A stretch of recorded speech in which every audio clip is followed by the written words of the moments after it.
Welcome, Rev Andy. Yeah, thank you for joining my show. Yes, it's awesome to be here. I'm very, very excited. Yes, it's very awesome to have you here. Yeah. So Rev Andy, can you tell our viewers about yourself and your work? A little bit about your journey and the work that you do.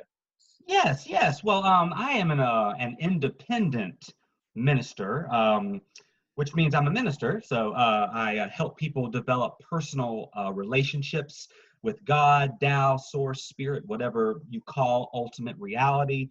I do all the typical minister stuff. I officiate weddings. I speak at different spiritual communities. I wrote a book and I teach classes on that. I do spiritual counseling. But what makes me unique is that I'm independent. So I'm not underneath the umbrella of any religious institution or even any religion. Because I kind of came into the ministry from the outside. I was actually a performance artist. I was a comedian for like years in Chicago and in Los Angeles, and I always felt that humor was a way to connect with people. I felt that when someone laughed and when we shared that moment, I was seeing into them and beyond them to this presence that connected us. And while I was performing, I became more and more and more interested in the actual connection itself and less interested in comedy as an art form. So I just one day I picked up the Tao Te Ching, started reading all these texts, and then I realized that there other people probably know this, but there's this whole thing called religion where all these different culturally, historically specific institutions are talking about the thing I've experienced in so many different ways. So I came back here to North Carolina, studied religion, got a master's, and mentored underneath another minister. And so that's how I kind of made my way into it. So that's kind of like everybody's path. That's my path. Is kind of what makes me unique. Wow, yeah, that's awesome. And I know that I also agree. I think that humor and comedy, I think that it's a God or spirit given gift to all of us. Like, because I know that when I'm laughing or something just makes me just giggle and it's so fun, or something like that, I feel so good. I feel so good, and it also brings you into the present moment. Because if you're like, for instance, if I'm having like a laughing fit or something over something, right? You're in the present moment. You know what I mean? And so I often say that that humor and comedy, it's just it's a gift, and I know that you do use it kind of in your sermons and stuff, and and it's really great and unique. You're a unique speaker, I think. So that's wonderful. Yeah, it's not just humor. It's interesting. We were talking earlier about crying during movies, you and your daughter and whatnot, and it's all those raw emotions that really make us. I think it evokes the full presence, like you said, the full presence of being alive. Laughter, sadness, crying, mourning, celebration. It's those times when we kind of bypass the reflective mind that's always asking, what are you doing? What are you doing? What am I doing? What's going on here? And you get into that full experience of being alive. So I think you're absolutely right. You're absolutely right. Right. It's not just the, because sometimes it feels good to have a good cry too. So you are right. Like our emotions or just that expression is divine. Yeah. For sure. Yeah. So Rev Andy, this show focuses on intuition, and I'm interested to know how would you describe intuition? Like, what is it? How has it shown up for you? What are your thoughts about that?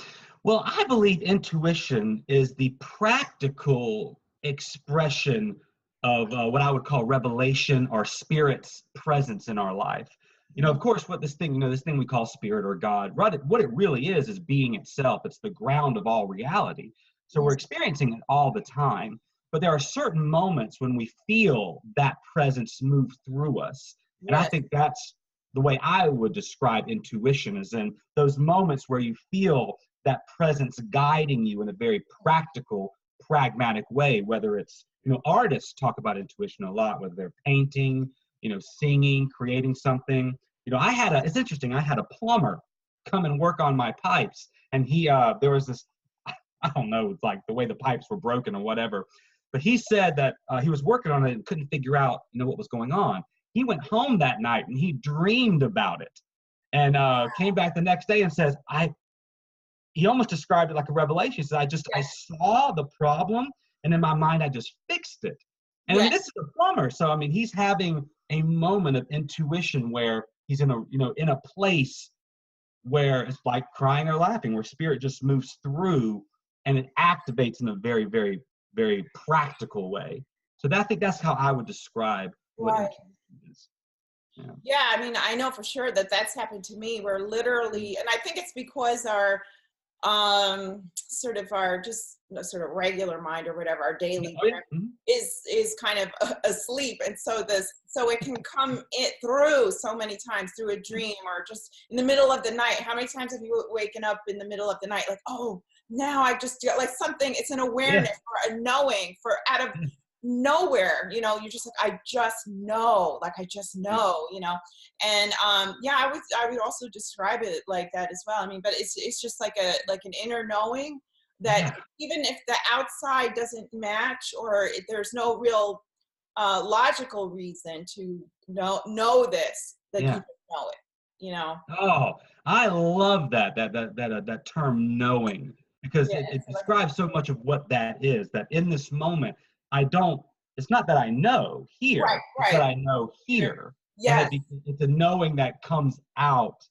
And it was actually very present and when I was writing the book, Where is God? I spent a year basically in deep meditation, because what I wanted the book to be a revelation. I wanted it to be a product of intuition. So I created a practice where I would put myself into accord with that reality. I would read from spiritual texts, I would light candles, I would meditate, and then my goal was to allow the presence of God to be expressed in every word of the text. So really the book is a process of that same thing, that intuition, because I wanted, even though words are limited, ideas are limited, I want each word in the book to be an expression of my experience of God, so that when people read it, hopefully they connect to that same thing. Yes. So in fact, that's I have your book here, Where is God? Yay. And it's a great book. It gives you the reader a lot to think about, like it kind of thinks outside. I don't know, it's definitely intuitive. And so I was going to ask you if intuition was involved or inspired you in some way.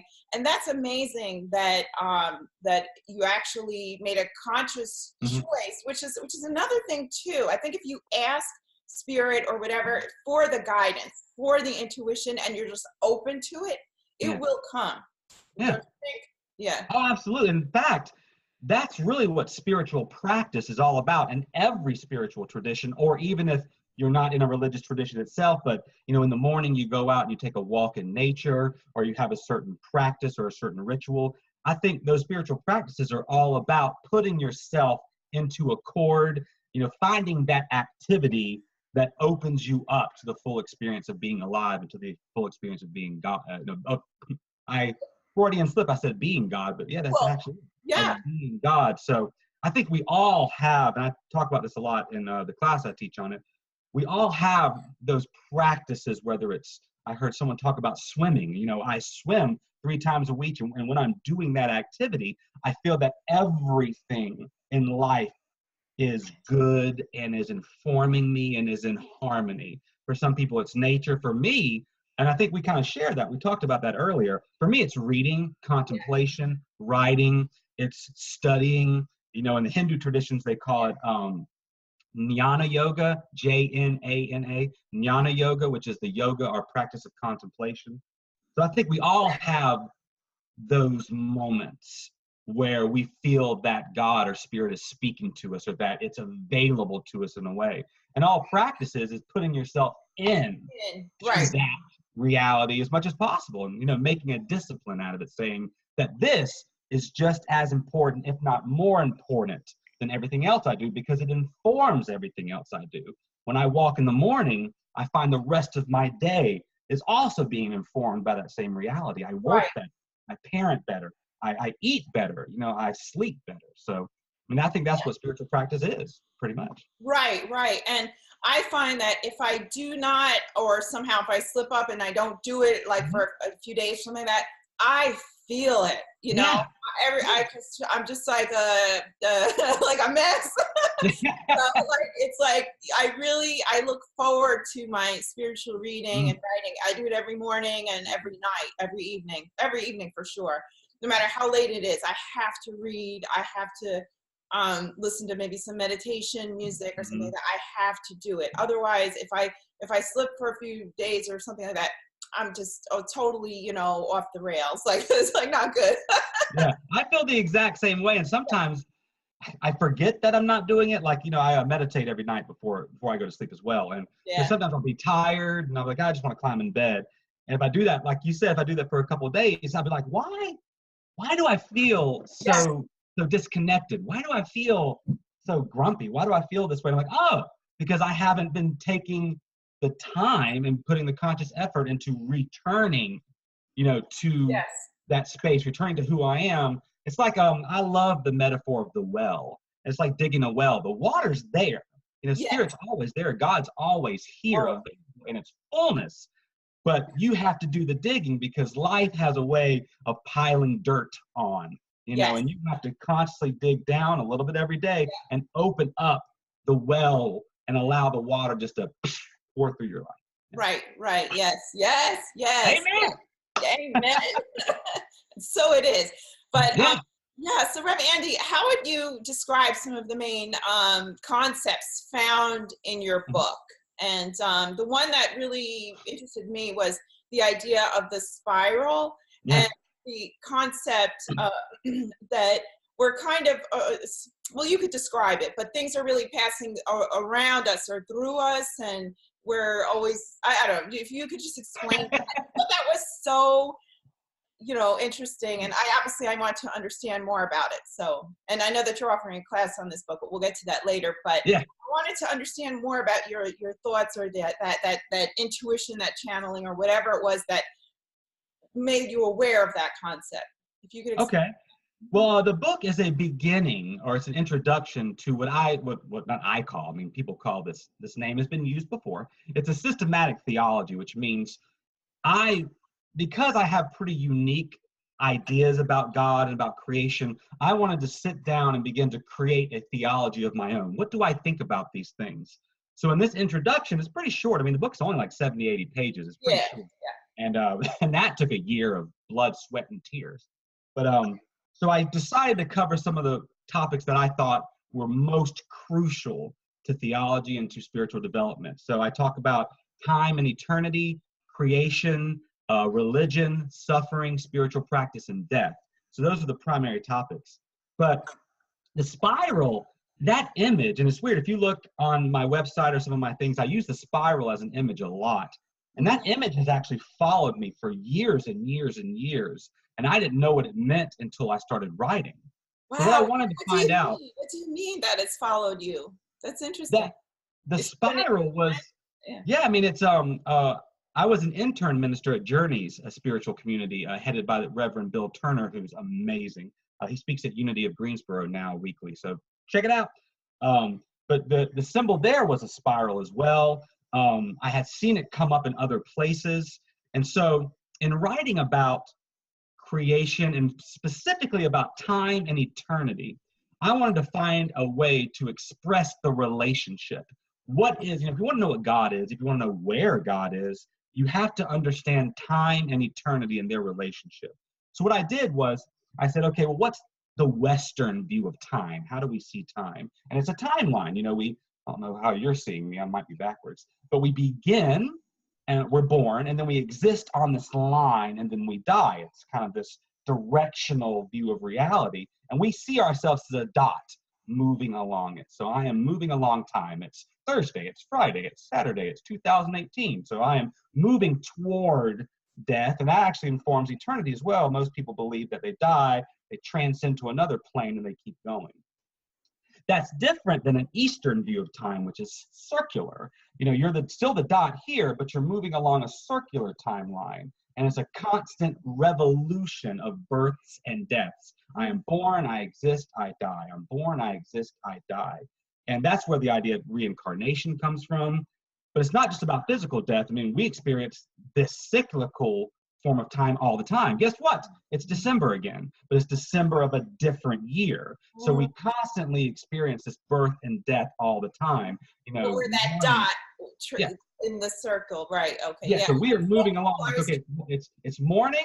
I exist in the day, and the day dies. I'm reborn the next day. It exists, and the day dies. I am 38 years old. I'm 39 years old. That's a circular view of time. But I came up with a different view of time that I thought showed or illustrated the relationship between eternity and movement or expression in time. That was what. Now imagine that you're still this dot, and that dot is what we'll call the eye of God or the eye of consciousness. It's the place of the eternal here and now from which you are viewing your life. So you are born, and the life form in question, we're talking about you right now, but we could be talking about the earth, a star, the universe. The form expands into a spiral, as all forms do. Look around, every form expands. You expand, trees, atoms, molecules, everything expands as it grows. So you're the dot here, and your life expands 1 year, 2 years, 3 years, in a circular pattern, but also in a timeline, 1 year, 2 year, 3 year. So it does that. But what this illustrates is that the point of consciousness, the point of awareness from which you view your life never changes. It's constant. You are viewing your life from the same eternal moment you always have. Time is a tool of measurement that measures the rate of change. That's all it is. It's a tool. It's a ruler. That's all it is. The eternal moment, consciousness itself from which you view your life is the same as it has always been. It never changes. Your life expands around. Imagine you, Maryann, the baby. Oh, Maryann. That point of consciousness, Maryann, the child, grows, and time moves, and life moves. But it does so around your awareness. Wow. So what spiritual practice is about, as well as what we've talked about, is taking your center of identity away from the ego, away from the physical body, away from what I do, you know, what my job is, and letting go of all that and falling back into that center point of consciousness. It's what the Hindus call Satchitananda, being, consciousness, bliss. So what this spiral illustrates, and of course we can get into this more in the class, what the spiral illustrates is that the consciousness from which you view your life, you view your thoughts, you view your emotions, never changes. And it doesn't change for anyone. The hint is that there's only one consciousness, and it's the same for everyone. Wow. Okay. I love it. It's like, yeah. So that is just amazing. I mean, it's a really deep book. Like you said, it's not very big, but it's not at all. It's deep, and it just introduces these ideas. So it's really wonderful. Now, Rev. Andy, I wanted to ask you, because in New Thought, there's a notion that we have some control over our circumstances due to the power of our thoughts, beliefs, and feelings. You know, that's a big part of it. And our perception of that, like we're the dot and what we're perceiving, right? So does this theology agree with that, disagree with that? What is the, if you could just explain that a little bit, if you agree or disagree with that. Yeah. Or do I believe what the theology does is it examines it, but it also expands upon it. Now, I think one of the greatest gifts that the New Thought community and the New Thought movement has given to the religious landscape is this understanding of how the mind works, of how important our intentions are. I mean, it's as simple as this. You wake up in the morning, you sit up, you take a breath and say, it's going to be a good day. Well, guess what? That informs your perception, and that shifts the way you interact with the world.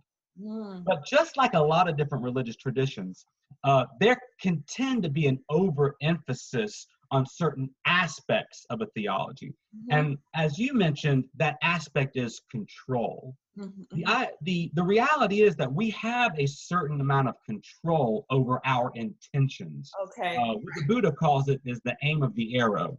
Every action, every thought, every word is an expression. It's something you're giving to the world. It's an arrow that you're aiming out. And what the New Thought community does and what they teach brilliantly is that there are so many factors that go into intention. There are desires, pathologies, there's the subconscious. And what you want to do is understand what's going on here so that you can aim the arrow with full intention and full presence. Know what you want to give, know what you want to express. However, here's the caveat. Once you release that arrow, once you act, once you speak, once you think, you are releasing it into a universe of countless other forms who are also releasing arrows. Mhm. The target can move, other arrows can hit it, wind and rain. So although you have control over your intention and what you're giving out, which is right there a lifetime of practice, just understanding how the mind works. Yes, Once yes. you let that go, you do not have control over the outcome. And so Right. much of spiritual practice in almost every religious tradition is about letting go of that illusion of control and saying that all I can give is what I can give. I Yes. can't focus my time and energy, and I can't be deluded by trying to control the outcome because Right. it will just lead. I mean, Buddha said that's what leads to suffering, this Right. illusion of control. So, at the New Thought community and the movement at its best, I believe, focuses on streamlining intention. But I have heard and read a lot where there's this overemphasis on what I can control. Right. And the reality is that you can control what you're putting out, but you cannot control the outcome. Right, right. And in like religious science and Mhm. affirmative prayer, that's exactly because at the very last step is release. It's Yeah.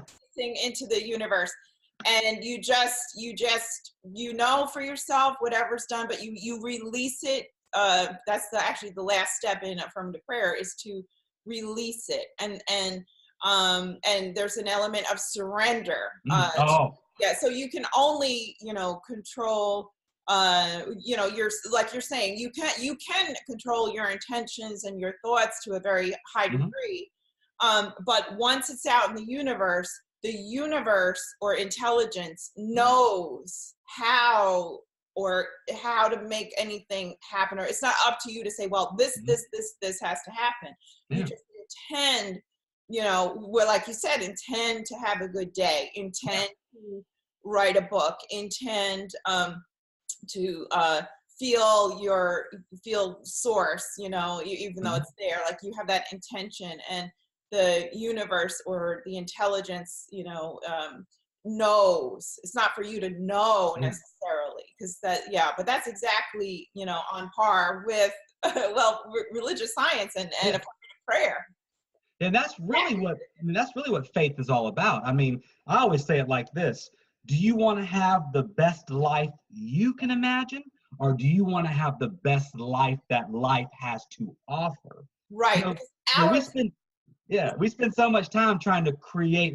We can go back, we can shorten it and just go back to the day. I'm going to have a good day. Well, do you want to have the good day that's based on your limited thoughts about what's going to happen today? Or do you want to release and move into the miracle of life and allow and have faith that everything works according to my enlightenment? Everything works according to my best self. And I may have an idea of what that's going to be. Well, today would be awesome if this, and this happened. Well, you know what? That might not happen. But if you have faith, you're going to let that not happen. And the goodness you Right. experience will transcend any idea. I think the best life for all of us is more than we can ever imagine. And that Yes. goes back to one of the central ideas in the book. Every idea, every part of the theology, everything I think about God, what that reality actually is transcends all that. Life is so much more miraculous Or than we can limited. imagine. Yeah, because if we go back to that spiral and whatever we've seen or whatever, if that's our point of reference, then that's very limited if it's just based on what we know. Do you know? Yep. Yeah, I know what you're saying. So to be open to, available to greater good stuff beyond even your imagination, beyond. Yeah, exactly. Because when you're falling into that single point of consciousness, that's not just the eye of God in your life. That's the eye of God in all life. Right. You're falling back into consciousness and being that animates and expresses the entire universe, or universes, if there's more, we don't know. So falling back into spirit and letting go of all of our control, letting go of all of our limited ideas of who we are. This is what I should be. This is what I should be doing today. Letting go of all that and falling back into spirit and into God. I mean, you begin to live a life that transcends all expectations. It's more than you could ever imagine. Exactly. Wonderful, wonderful. So maybe I'm going to ask you this question, but it's just give a short version, or just like a whatever, because the book is based on it. But so where is God? Are you telling me? Where is God? You don't have to explain the whole thing. Yeah, don't explain the whole thing, but like just give a little teaser for your workshop, or for people that might be interested in the book. Yeah. So a teaser for the book. Wow.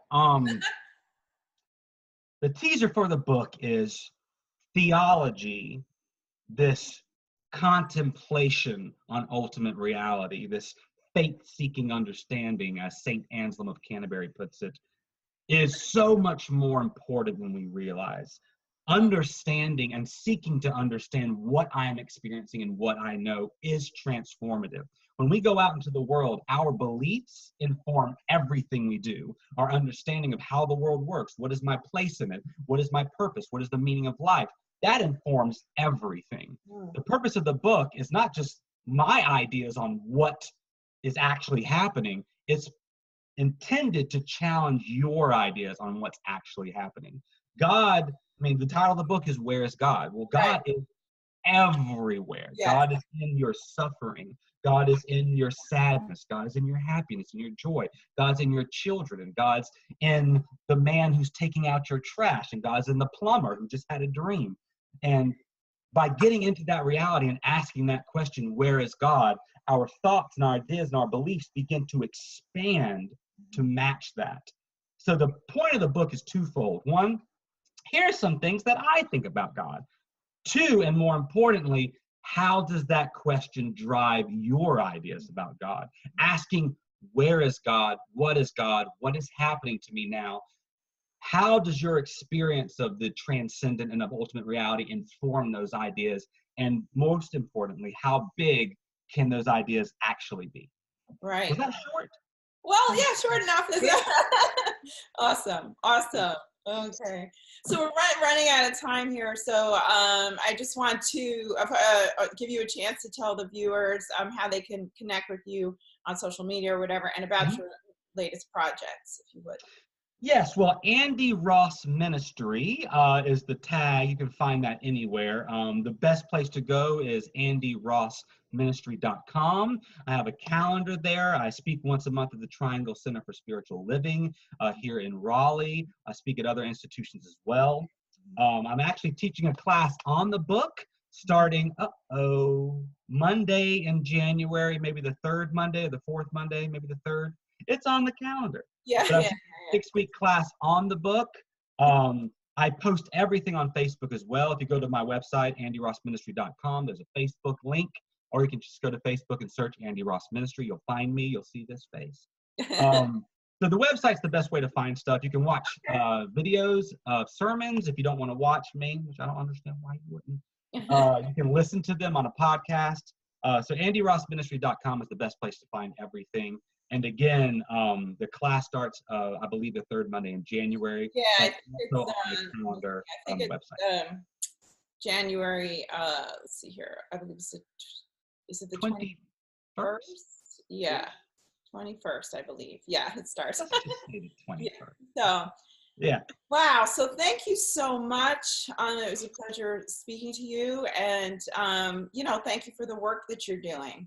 Yeah. Oh, I appreciate it. Thank you for the work you're doing, and for just having me here. And My favorite thing to do is talk to people. I just Yeah. like having conversations around this topic, which I believe is not only the most important topic, but the one topic, what's going on here. So I'm so Yeah. thankful for the opportunity just to share and to talk to you and to learn even more about you and your life. Yes. Well, thank you. And just thank you so much. It's my pleasure. It's an honor to be here. Yes. Bye bye.